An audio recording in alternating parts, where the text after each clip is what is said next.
dito Rene sa inyo. Magtubo, ang chairman po ng Partidong Manggagawa. Yan. Tanungin lang po natin dito po sa nangyari nga sa wage hike bill. Rene, maganda umaga, sir. Magandang umaga sa iyo, Manong Ted. Magandang umaga sa iyong tagapakinig. Ano ang inyong reaksyon? Ano ang inyong reaksyon dito sa inaasahan ng marami na kahit papaano, 100 man yan, 200, maipapasa na ang panukalang across the board wage increase. Ano ang nangyari ngayon? Eto nga, yung 2 kapulungan, nagsisisihan. Ang pakiramdam po namin, Ted, na-scam kami ng Senado at Kongreso dito sa panukalang legislated wage increase. Akala namin success na kami na magkaroon ng legislated wage hike after 36 years. Yung last, 1989 kasi. Akala namin lalaya na manggagawa sa bare-bareng aumento mula sa Regional Wage Board kasi step by step kami lumahok sa proseso mula sa committee hearings, plenary session ng Senado at House of Representatives sa loob ng 2 taon. Ngunit pagdating ng BICAM, tinalakuran lang nila ang paninindigan ng kanilang plenaryo na magkaroon ng legislated wage hike sa mga manggagawa. Ang issue na lang ay magkano. Sa House of Representatives, 200, sa Senado, 100. Alam mo, Ted, nung papasok yung BICAM, sumulat na kami sa kanila eh. Sabi namin, may mandate na kayo sa both houses sa inyong plenaryo. Ano man ang mapagkaisa nyo dyan, okay na kami. Sapagkat ang legislated wage hike na yan ay para sa interest ng mga manggagawa. Pero ang nangyari, ang dami nilang dahilan. Kesyo wala na raw material time. Kesyo mas magaling daw yung version ng Senate. Kesyo mas maganda raw ang version ng House. Ayaw nila magtagpo. Samantalang madali naman pag-usapan yung presyo na yan kung gugustuhin talaga.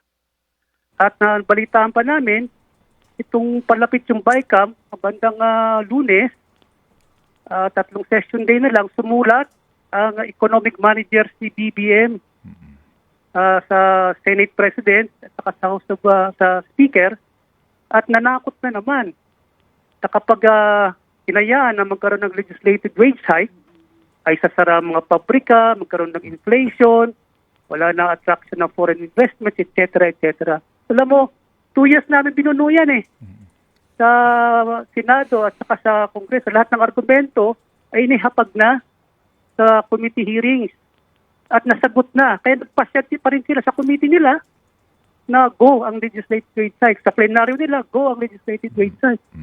Kaya nung tinalikuran nila ito, pakidamdam namin na scam kami ng mga pinuno na ito ng Kongreso. Oo, na-scam kayo. Ngayon, nandyan na yan. No? Anong balak nyo ngayon? Magbubukas na naman 20th Congress. Sigurado, meron naman maghahain ng panukalang yan. Malungkot itong pangyayaring ito sa panig nga ninyo. Kasi nga, umasa kayo. Pero binigo kayo. Anong balak nyo ngayon?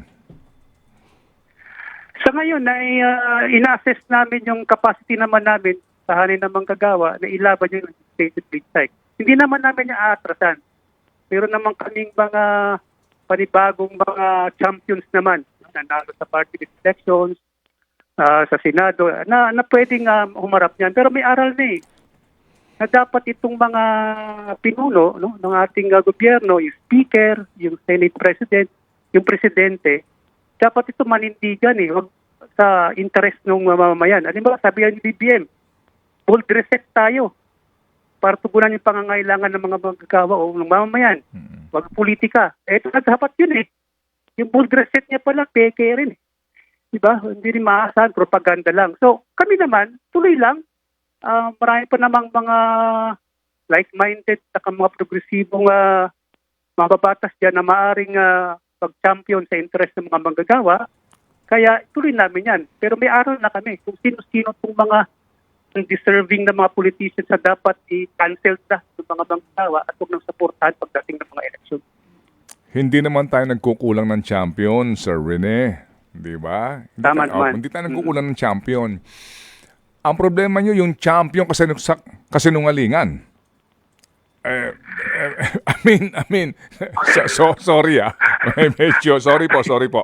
Kasi may champion kayo sa lower house, no? Pwedeng meron diyang magpanggap na champion, no? Sa Senado. Pero sa bandang dulo, yung leadership din na magdedesisyon di ba? So, kaya nga kami humahanga sa inyong hindi kayo nasisiraan ng loob, ituloy ang laban na ito. Pero at the end of the day, yan pa ring leadership ng gobyerno, 2 kapulungan at saka sa presidente. Doon nagkakatalo kasi maaari na naman din kayong paasahin. Yan ang posibleng mangyari, Sir Rene. Tama po kayo dyan kasi at the end of the day, the buck stops at the president At tumiklop din itong 2 liderato ng Kamara at Senado dun sa kagustuhan ng presidente. Kaya ito na ngayon ang tanong namin Sabi nga na mga kabataan, wahakin, Mr. President, dun sa pangakong bold reset, di ba?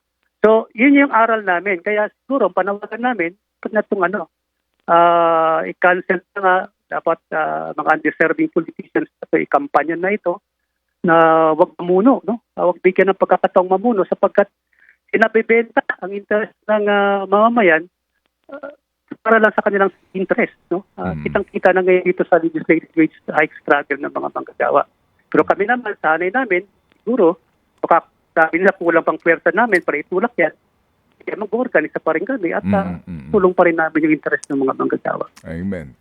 Yung nga sinasabi, na hindi dapat kayo mapagod, kasi saan pa sila aasa kung mapapagod na mga grupo ninyo dito nga sa pagsusulong ng inyong advokasiyang ito.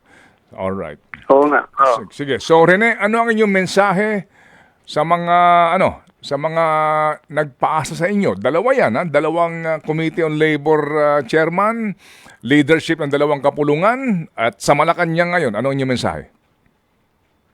Ang mensahe namin sa kanila dyan, tumiklop kayo sa labi ng mga kapitalista. Tinalikuran ninyo ang inyong mandato naman para pagsilbihan ang nakararami, yung mga manggagawa. Undeserving kayo na maging politician, maging liderato ng ating bayan. Dapat i-cancel na kayo sa pang mga eleksyon. Panawagan na sa mga manggagawa, palakasin natin yung ating hanay. Huwag tayong sumuko sapagkat walang ibang magkagawa nito kundi tayo, mga manggagawa. Amen. Sige, muli Rene, salamat at mabuhay ang inyong partidong manggagawa. Salamat. Maraming salamat po.